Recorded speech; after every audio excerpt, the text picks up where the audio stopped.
Hello, this is Taylor Elwood with the Men's Mysteries podcast, and I'm super excited because I have this amazing brother that I've been running into for the past quarter named Ean Wood here. And I'm also excited because of something we're going to be talking about today around male sexuality. So, Ian, introduce yourself. Tell us who you are. Welcome, everybody. My name is Ean Wood. I am from Washington State, 39 years old, my last year in the 30s.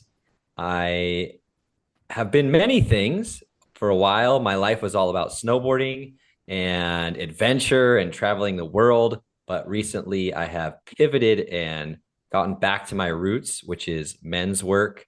My father introduced me to men's work when I was 13 years old. It's been a thread in my life continuously.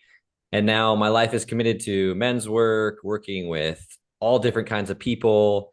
I'm a TEDx speaker. I have devoted my life to what I call raising the level of living, enjoying life, drinking the nectar of this life. And my latest, greatest passion is working with men and focusing, talking about, discussing sexuality. And I look forward to diving into why I have come to this place in my life. And I'm grateful to be here. Yeah, I'm grateful to have you here. Yeah, we met at Convergence 9, which was a Sacred Sons event. And then we went to Prime Leadership, which we just got back from. So we're both fresh off the boat, as the saying goes. And but the interesting thing is, I discovered that you are also part of, or you've done stuff with Mankind Project, because I got an email at that event and you have this class coming up about sexual reset for men, which we're going to talk about more a bit later. I did sign up for the class for those of you who are watching because I'm looking forward to going through it. I think it'll be really exciting. But let's talk a bit about, yeah, how did you get into this work around men's sexuality? Because it's a topic that men get pretty weird about. And not just even in relationship to women, but really in relationship to themselves. Oh, yeah. Oh, yeah. Wow. Well, I'm going to do my best to say things and leave some things mystery. But I'll say Which is a good approach to take with relationships in general, gentlemen. when I was 21, my dad had me go to a rites of passage experience. And part of the experience did contain nudity. And I'll never forget what that felt like being around other men. Two of my best friends were going through the experience with me. My dad was there. There was all these men I didn't know. And I was just like, what? You can do this? Like, people are doing this? and and I remember going, it was this whole experience of fear, fear. I've never done this before. Like, what's gonna happen? All these unconscious teachings of nudity and what it is and sexuality, just so much unknown, or the word we use shadow, so many shadows of unconscious beliefs. And so that experience was profound. And part of that experience too was talking about sexuality and in an open way.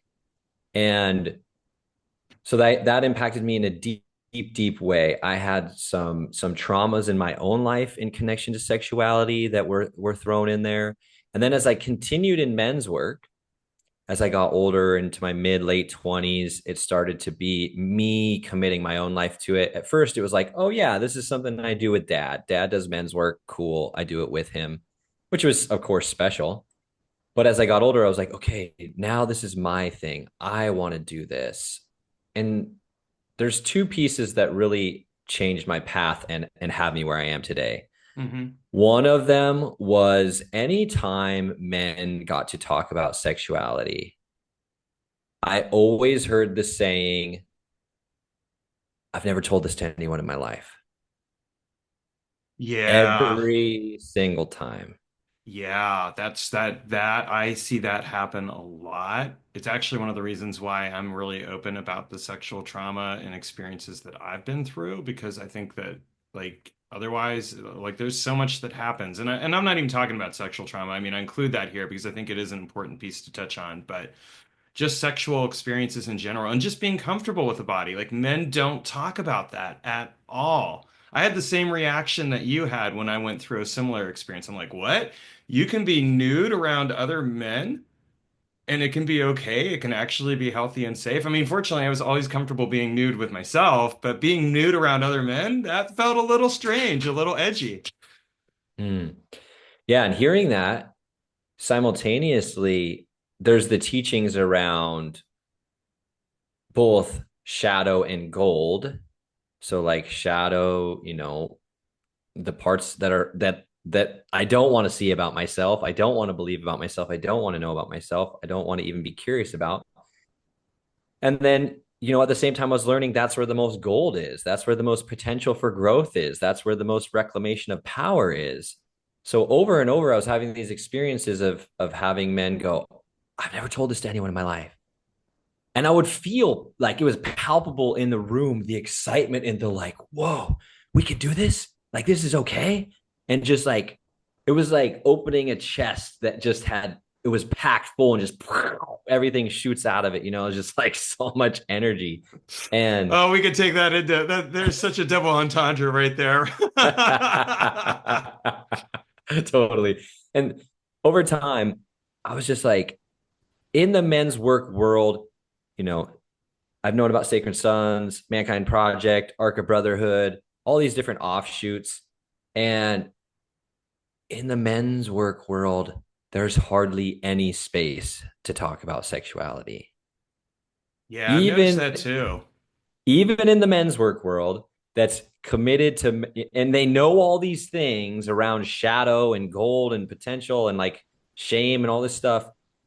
It's like this one peak experience and then it's over.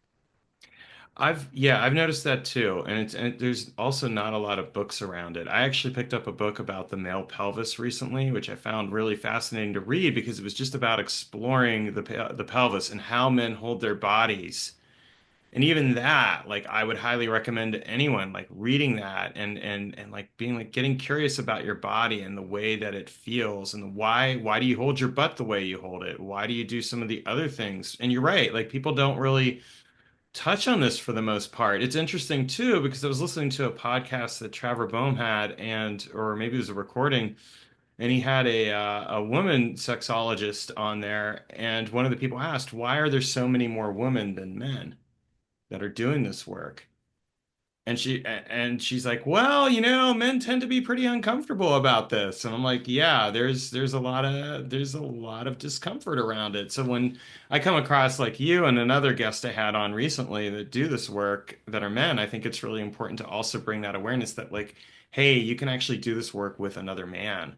You can talk to men about this and have a safe container and safe space to talk about this work.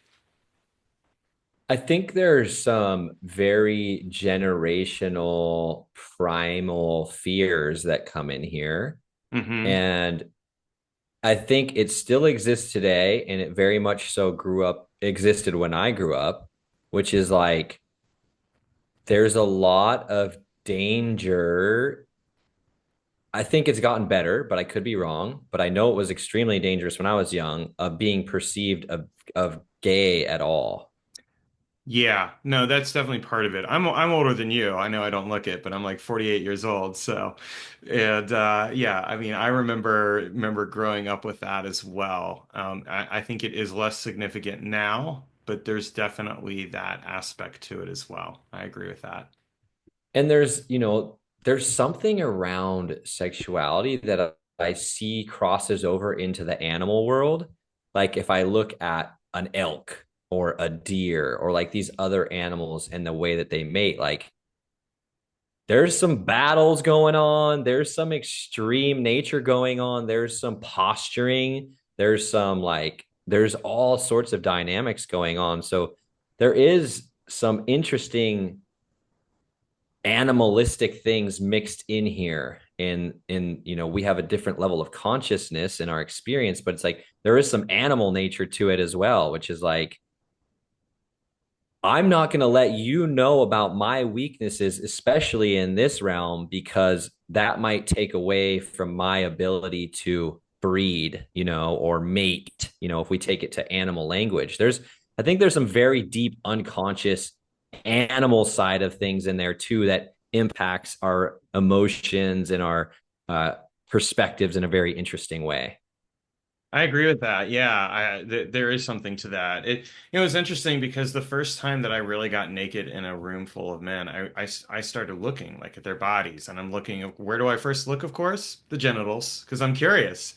Like, what does that man's penis look like compared to mine? That was the first thought that went through my head because it's something we've been taught to do so much. And eventually that faded away, and then I was just starting to really take in their bodies and be like, oh, these men are really beautiful the way they are. And it was an aesthetic appreciation of just like each of these men is beautiful in their own way, and I can take that in and I don't have to treat them like a threat. Oh, wow, you've just brought up a lot for me.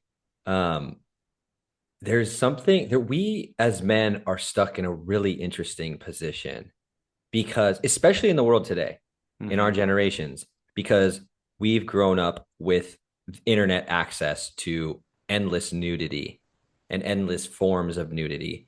And so there's this really interesting experience we're in, which is we're in a male body. We, most of us have watched content where there's a male body in the video. And yet there's a part of our brain that is, if we're around others or in public, there's a rejection. Like, no, I'm not going to look at that. Or there's resistance or fear of looking. But it's like, how many videos have you watched with naked men in it? But now all of a sudden this resistance comes up. So there's this really interesting knot that's tied up for men. And even if we just talk about nudity in connection to sexuality. Yeah. No, there is. And then, I mean, generally that content being porn, it's usually very cock-centric or, so it's very penetrative and that's what the focus is on as well. So then it's like, oh, now like I'm suddenly in this space where I'm having to occupy that. And that was one of the things that I found so fascinating about like the male pelvis book. And also, I took a class a while back through another organization where they focused on male sexuality was that it was the de-emphasis on the penis and the balls and the focus on, well, let's look at the overall experience that you're having here.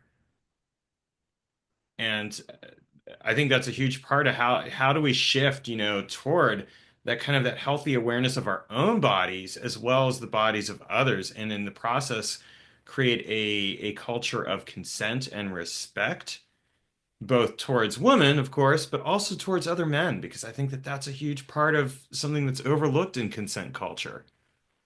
You know what has been extremely fascinating for me is taking this idea of consent towards self, Hmm.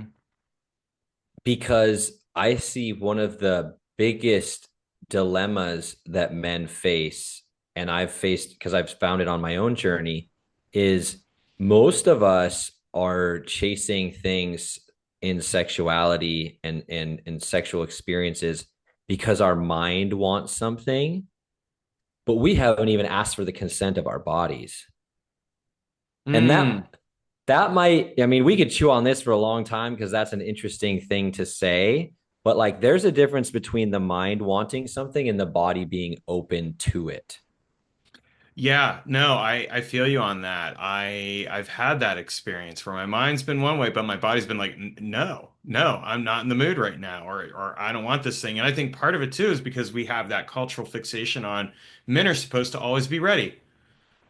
Somebody comes along, hey, that dick should be rising up, ready and in attention because that's what that person wants. And it's like, but maybe I don't want it, or maybe I need to be seduced and teased and slowly brought into this. Could that actually be something a man needs?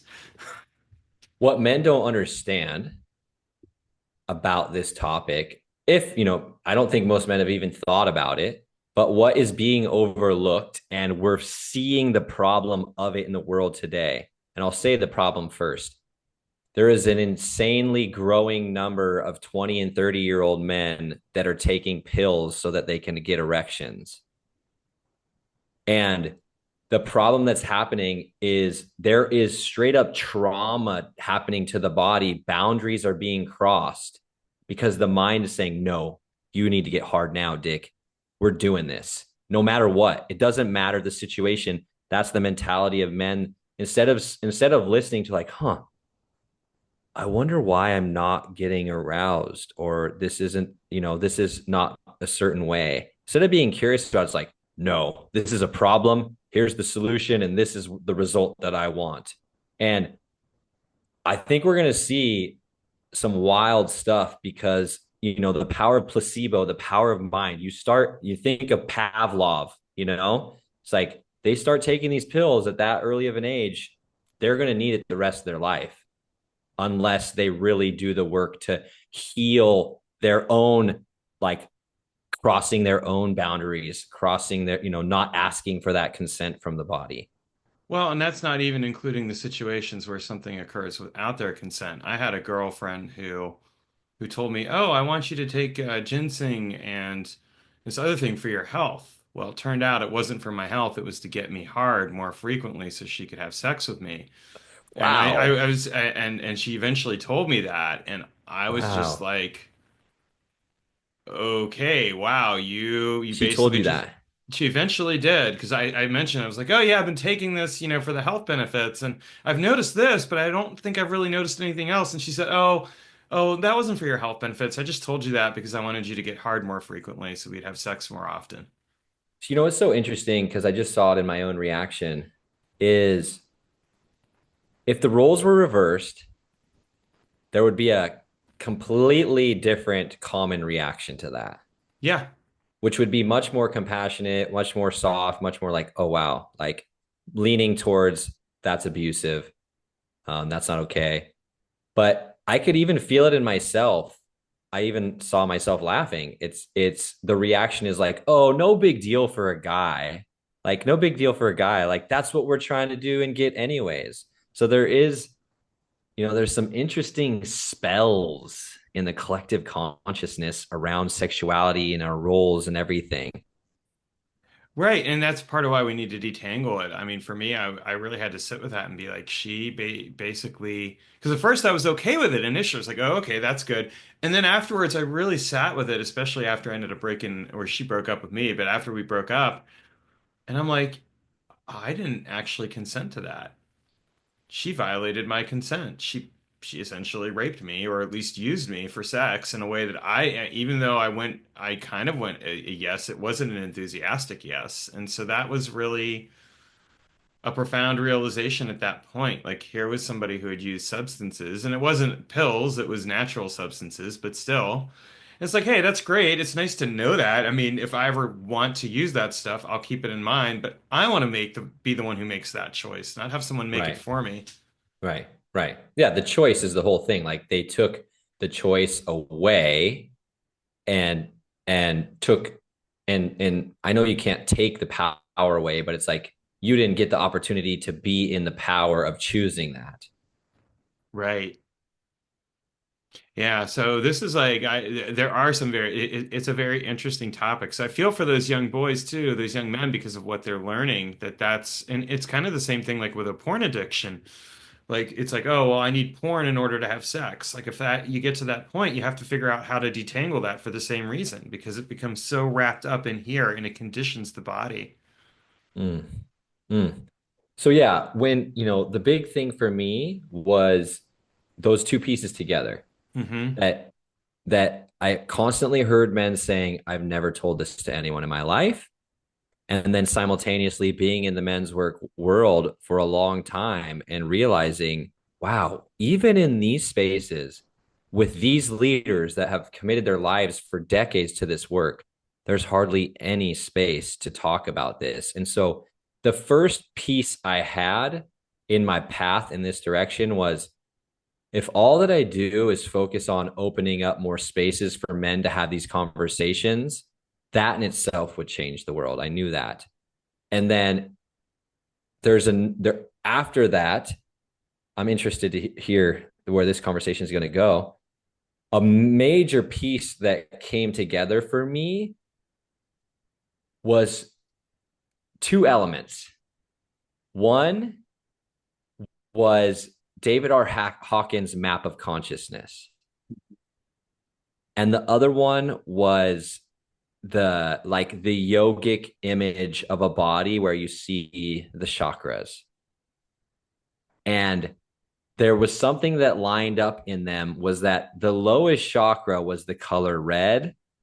And on the map of consciousness, the lowest state of energy was red. And this, like, I matched some things in my mind.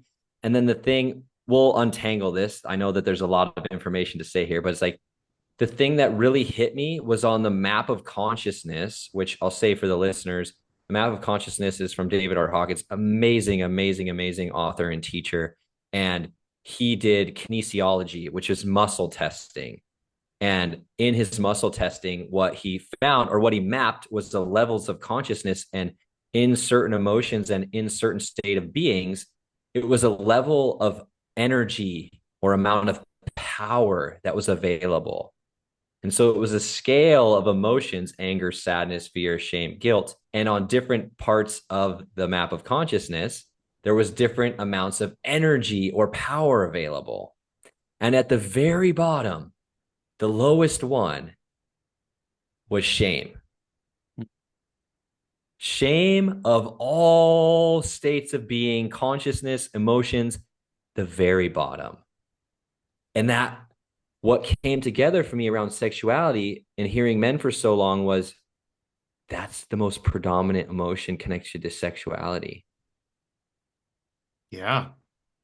I'm wrong. I'm bad. Something's wrong with me. I'm broken. I'm in hiding. I'm in secret. This is something you do behind closed doors. Don't let anyone find out. Don't be seen naked. Like all of this is wrongness, wrongness, wrongness. Even if we look all the way back at the story of like Adam and Eve and the fig leaf over the private parts, it's like so much shame.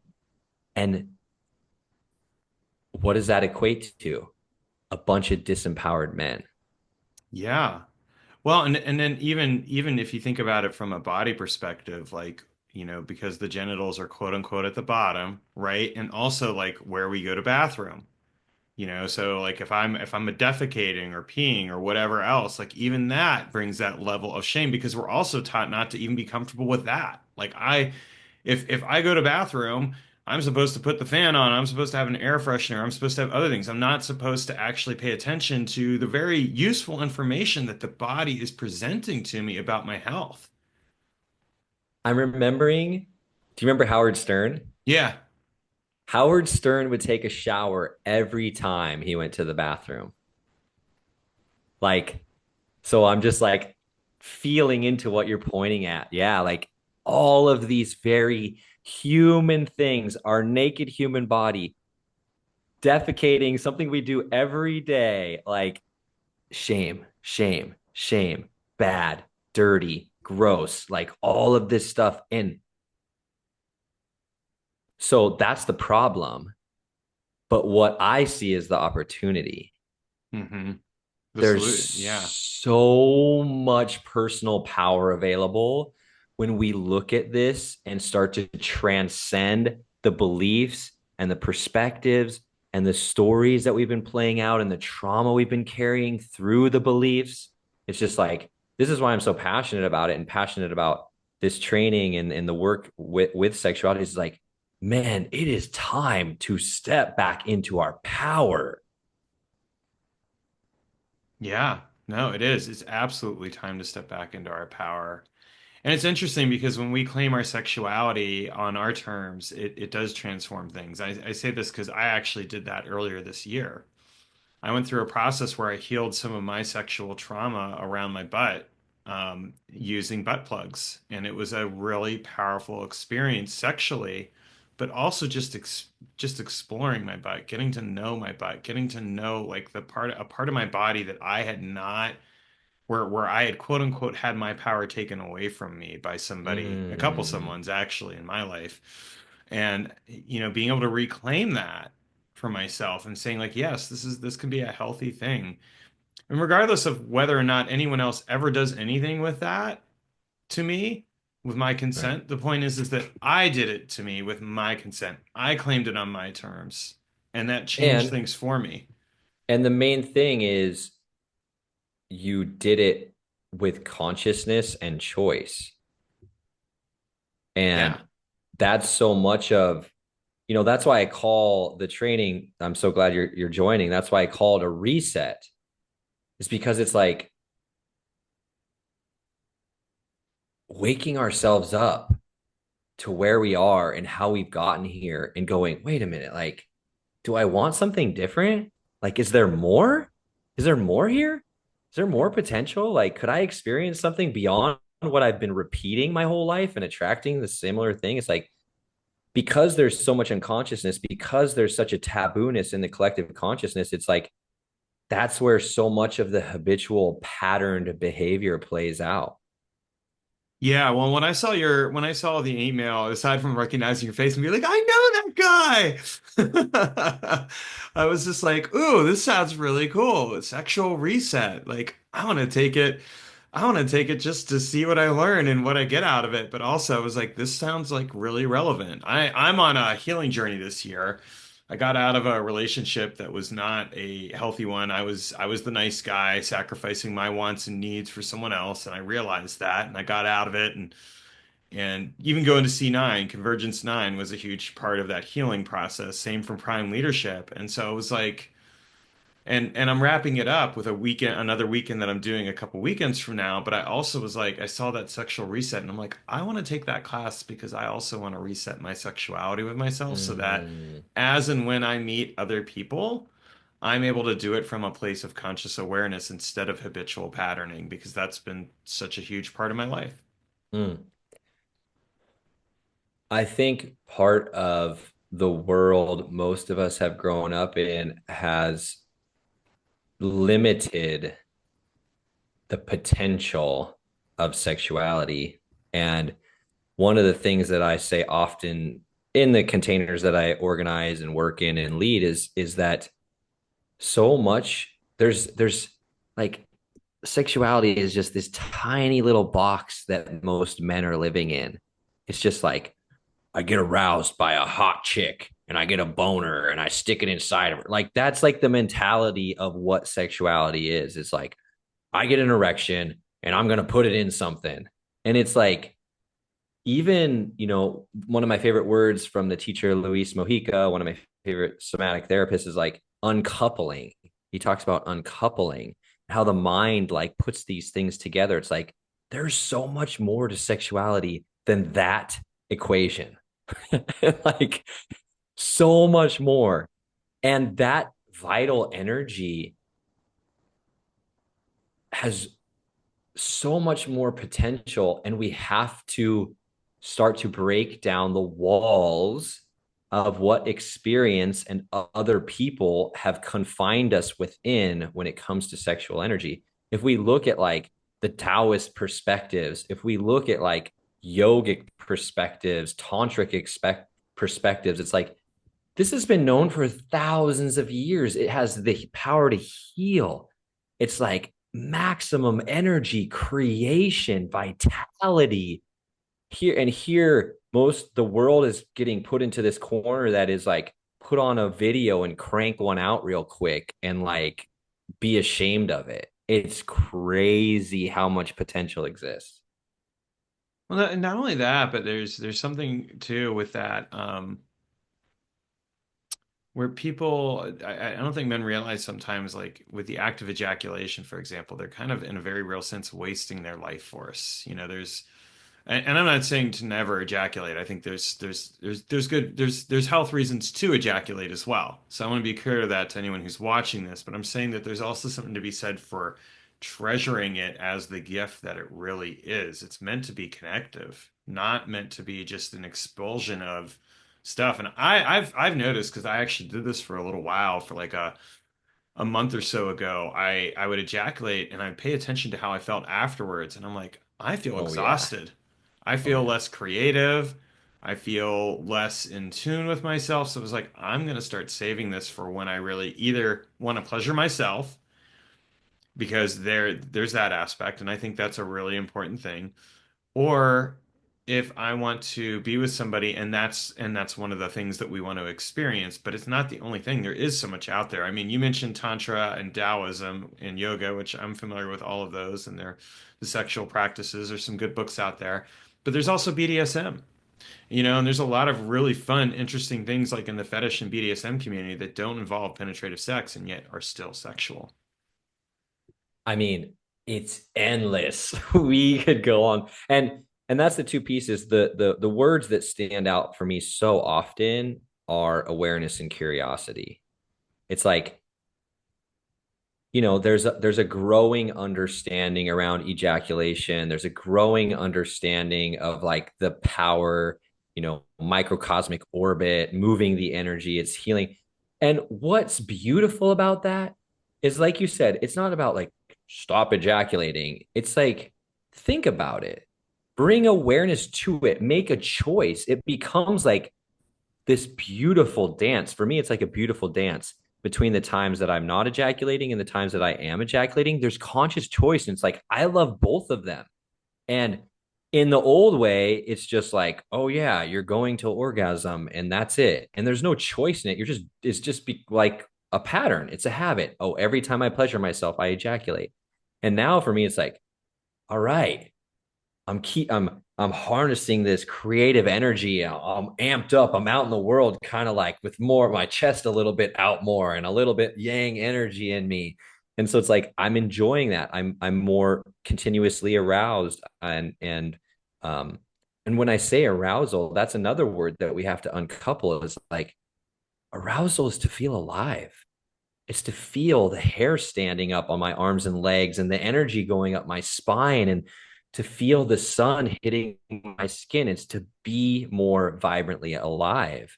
And so when I play in that with that energy in that way, it's like I feel more alive. That is arousal. And then when I choose to ejaculate with myself or with another, it's like, then it's a beautiful thing because it's out of conscious choice and it's a dance. So all of this is about, hey, this subject has been made all these crazy things.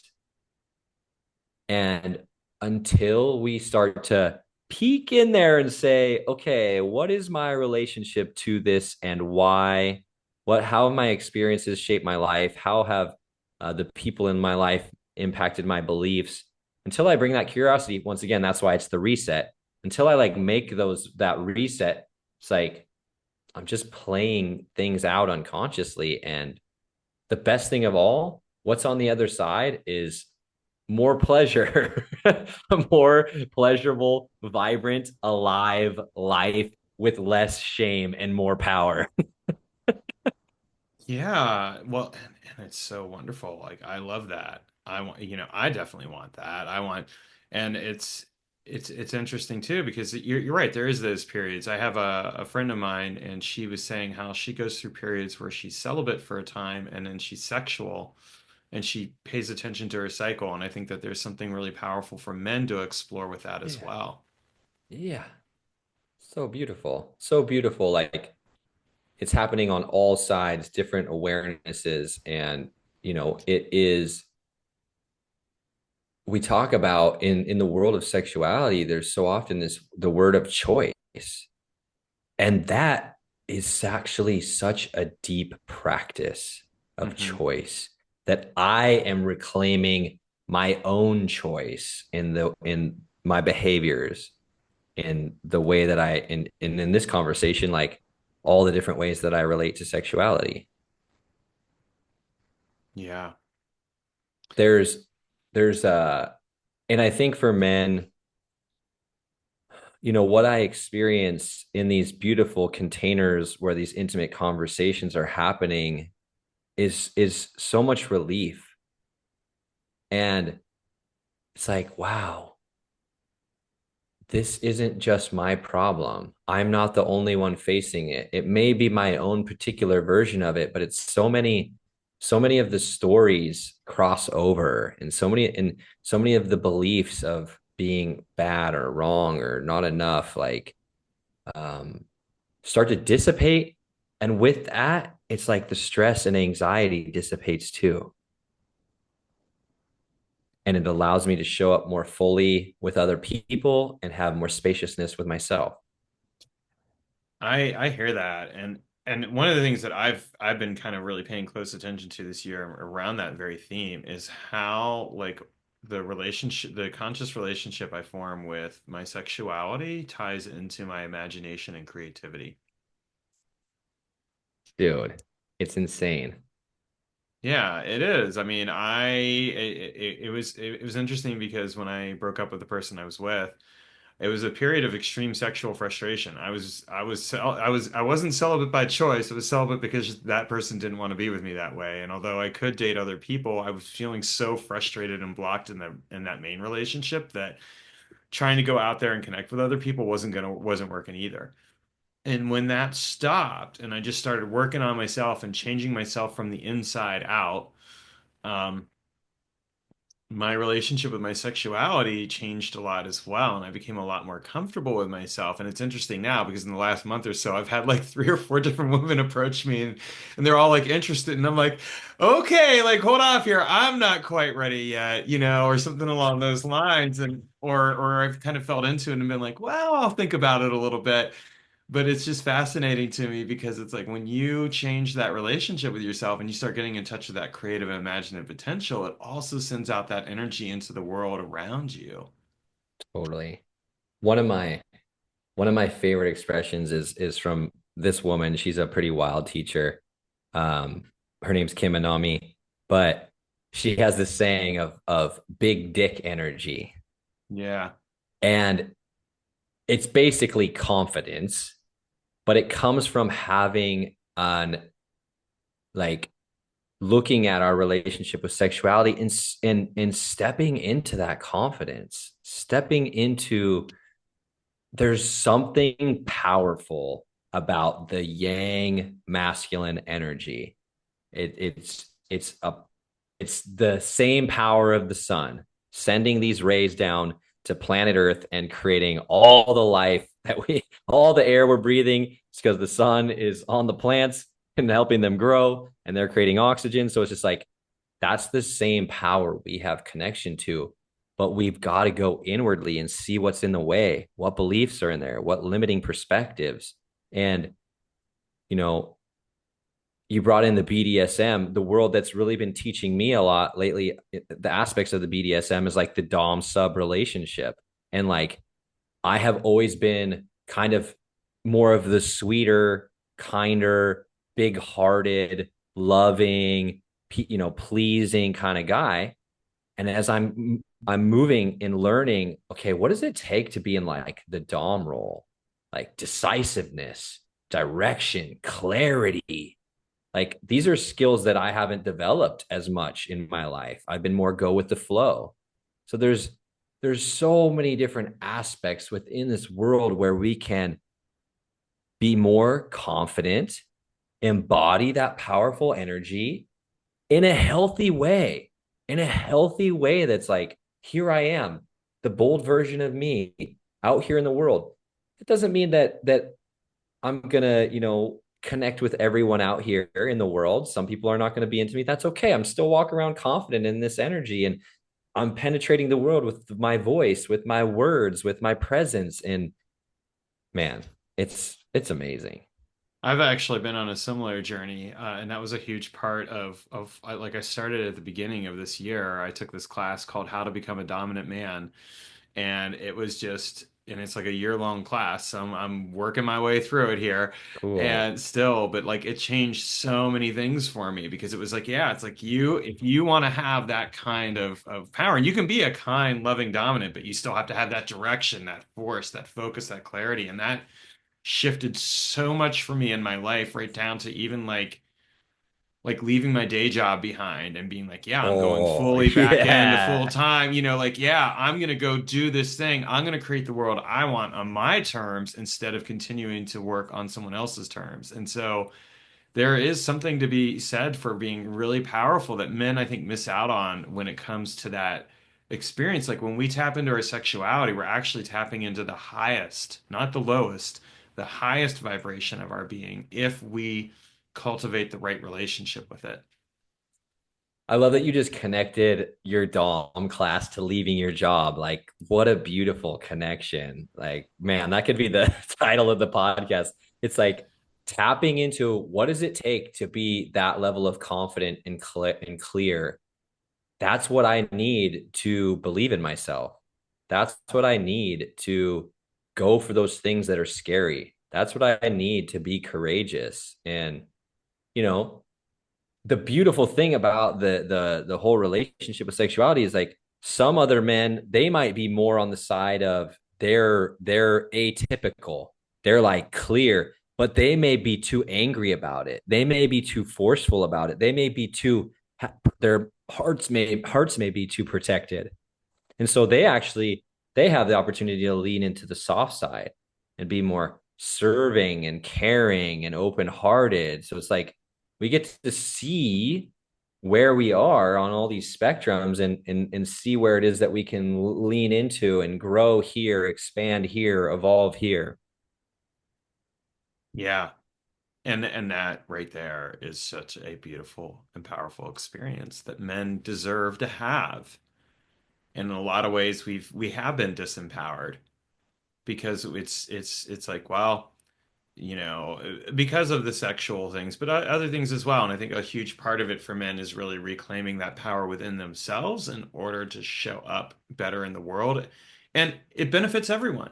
When a man is in touch with his sexual expression in a way that empowers him as opposed to disempowers him, where he's not operating from a place of neediness, but instead operating from a place of Mm, want and desire mm, and being able to at the same time hold that container, mm. the whole world becomes better for it. And I mean, the truth of the matter is it's complicated stuff. Oh yeah. And we're not going to do it perfectly. No. And the world is in a very messy place.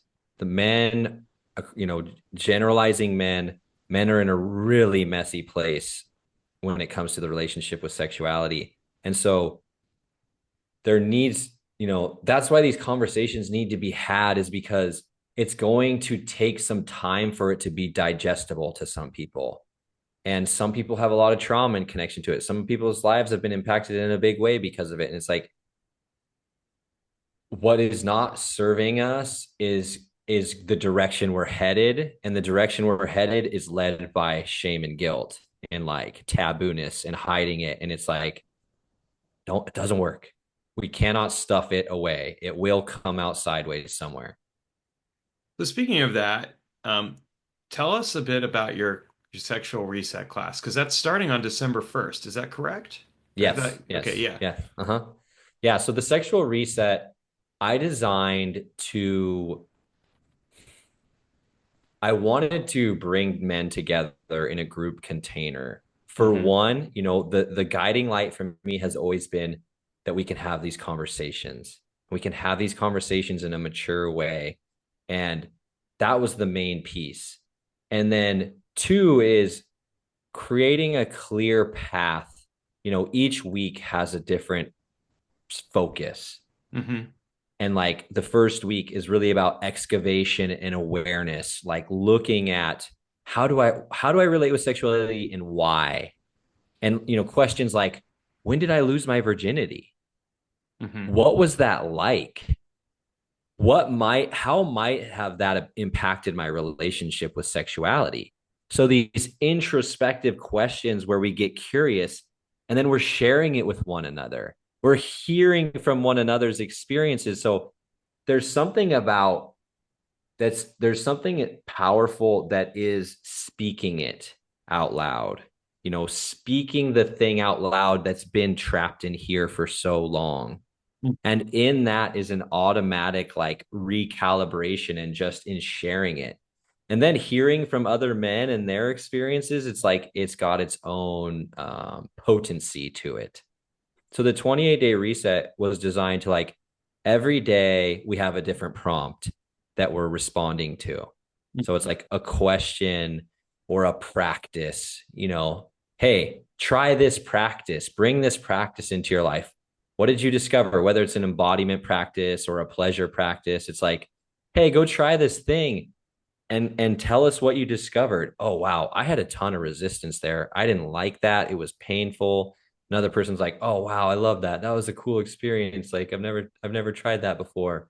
Um, so it's this combination of open discussion and I call it a reset because there's a certain amount of reset that happens in just bringing our awareness to, okay, how often am I ejaculating? When am I ejaculating? You know, how am I feeling after I ejaculate? Just bringing in this kind of awareness is bringing us to the moment, to presence. And that's the reset, that's the foundation that we get to start to build our new relationship to sexuality from. That's what this is really about, is like, let's take it back down to the foundation. And now we're going to start putting in the 2x4s, putting in the walls, and building up from there. Instead of what most men have is a relationship to sexuality that has rippled out of being a teenager or a boy and hiding, at night when we go to bed, or hiding in the bathroom, and like, it's all this secretness, no conversations. And when we come together in a group of men to have these conversations, it's just like it's a whole other experience to be like, this is where I'm at from all these different, 28 different perspectives, 28 days of looking at different perspectives and bringing in different practices. And ultimately, like, what happens on the other side is a man being more attuned to what sexual energy feels like outside of a mental thought of, oh, I want to have sex with this person. I've got an erection and I want to have sex with this person. Like, they're more attuned to it as an energetic, it as an embodiment, and in bringing that into all areas of their life, like bringing that sensitivity and ultimately that reclamation of power, the power to create, the power to be confident, the power to rise up out of shame and go, okay, there's a lot of other men like me facing these things. I'm not wrong. I'm not weird. I'm not bad. What might I be? Maybe I am a great guy. Maybe I do have potential. Maybe I can be confident. Maybe I don't have to be anxious or nervous, and I can just be present in these situations and enjoy them to the fullest. Maybe I can be so confident that I can be dominant and directive. Maybe I can soften and have my heart open to people while I am dominant or directive. So the 28 days is really about open conversation, communication, and exploration, that curiosity and awareness piece. Mm. I'm so excited to be going through that class. I'm like so stoked. I was, like I said, I signed up for it. Like, I think as soon as I got back from Prime Leadership, maybe even before, I don't know, but I did. I was like, yeah. And then I think I told you, and you're like, you did? I'm like, yeah, I signed up. Because it was just like, it was awesome. It's such an awesome thing. And I think that men need these kinds of classes. So for people who are listening to this or watching this, the link is below in the show notes here for you to be able to go ahead and sign up for this. And I highly recommend like exploring your sexuality. This is so important, and having someone like Ian there to facilitate and help guide that journey is also really helpful. I mean, I feel confident that you can create that safe container just having shared space with you, brother. Thank you, man. I appreciate that. And I want to say something special about this round in particular is that there's a lot of men in this round that have a similar background to Taylor and myself, that have a background in men's work. So it's going to be a good one, because it's not going to be just like tiptoeing around. We're going to go deep, and simultaneously, there's going to be, I have a feeling there's going to be a lot of support because these men sit in circles, these men staff these events. So they know how to hold other men, they know how to hold space. So I think that this round in particular is going to be really rich because there's going to be so many men that have a history in holding space for one another. Oh yeah, well, see, now you've got me stoked even more. Now I'm really excited. So yeah, we're definitely gonna have a blast. And so anyone who's watching this podcast, if you want to check it out, this class is starting December 1st. So it's coming up really quick, and you don't want to miss out. Like this is going to be an amazing opportunity to do this work and do a sexual reset, and it's the perfect time of the year to do it. Give yourself that chance to just sink into your body and be present with it. You know, this is the time when the winter season's starting to come on. So like, let's actually be with our bodies more. I love that in connection to winter.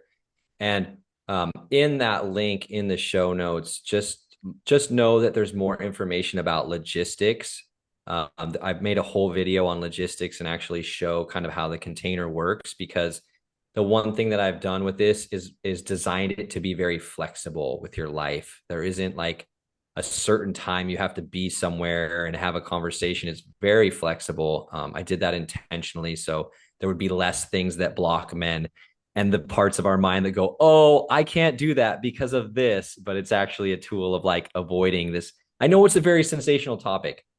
I know that it can bring up fears, it can bring up stress. It's like there's deep stuff here. So as much as we can bring that sweetness, that kindness, and say, I know this is a big deal. And if there's any way Taylor or myself can support you in making that step, don't be hesitant to reach out.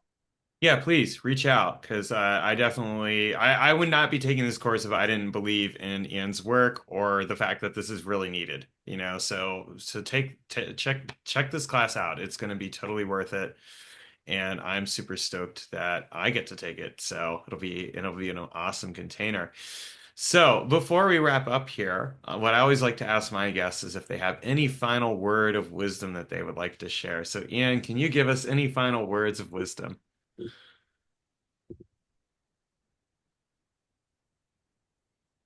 As a man, as a male, one of the most beautiful things, powerful things about your body is in between your legs. And for too long has it been treated in an unfair, unkind, unloving way. And what we have in the world today is an opportunity to connect that part of our body with our hearts, with our minds, and ultimately meet a version of ourself that is be like there is versions of ourselves beyond our wildest dreams that are confident, that are kind, that are compassionate, that are fierce, that are loving and can stand shoulder to shoulder with other strong men and be powerful creators in the world. So that that is what's happening in the world today. That is the opportunity that exists. And for those of you that feel the calling for that, whether it's with me, whether it's with Taylor, whoever it's with, I just encourage you to step into that discomfort that you may feel and know that there are powerful communities that are developing that can walk with you in this process. That's right. We're not alone. I love it. All right, Ian, thank you so much for coming on here. I so appreciate having you here, and I just love it. This was an amazing conversation, and I'm super stoked about the class. I can't wait. I'm deeply grateful for you having me on here and our time spent together. And I look forward to walking this path with you in the sexual reset and beyond. All right. All right, folks, go ahead and check out that link below, and I'll see you in the next time. Wasn't that an amazing episode? Seriously, again, I want to stress that like, if you are looking to change your life, take this sexual reset course. Also, if you haven't done it yet, pick up my book, The Quest for Mature Masculinity. You can get copies on Amazon. You can get them on Kobo, Draft to Digital, Barnes and Noble, anywhere you go. You can also get them on direct from me on my website. And this is again another process for transforming your life. All right, gentlemen, go out there and conquer your day and have an amazing, awesome presence.